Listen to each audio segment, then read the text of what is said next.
So I wanted to hop on here and continue this dialogue because to me, this has been a non-negotiable daily habit that I have done for over 12 years. I mean, I could think of when I started this, I used to hate reading. I hated it. I didn't like reading any book, any textbook, anything like that, especially when I was, in school. But I really found tremendous value in educating myself through reading, through exploring different concepts. Didn't even have to be concepts within the industry itself. So it's not necessarily anatomy all the time, but learning about psychology, learning about business, learning about systems. And I would always block my reading so it wouldn't be random. So for example, if there was a topic I wanted to learn, so maybe psychology, for example, I would spend 3 to 4 months just reading books on a specific aspect of psychology so I could create a little bit of mastery. And I got this concept from the book Mastery by Robert Greene.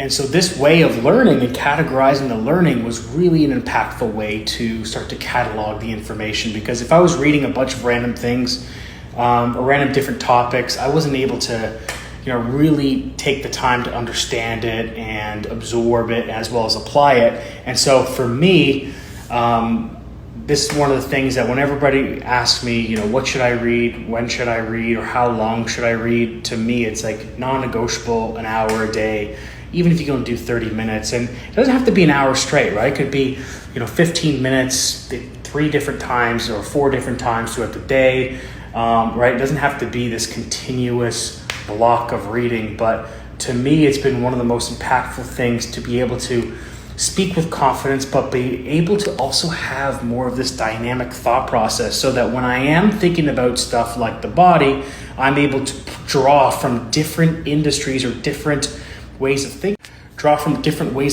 so that I'm able to apply it to what I do on a daily basis. And that is either educating trainers and therapists or working with clients one-on-one to better understand their movement limitations. Maybe it's pain or maybe it's restriction, whatever it is. But by having this body of information, you're able to draw so much more clearly and understand topics that are maybe a little more complex, a little more foreign, a lot faster. So to me, it's not about how many books you read per year. It's about just dedicating the time. And you could start with 15 minutes a day and then build your way up. It doesn't have to be an hour a day. It's just starting to do a little bit of, it's progressive overload, right, of information. And the more you understand or the more you learn and research, the better you are going to be able to have a dynamic thought process.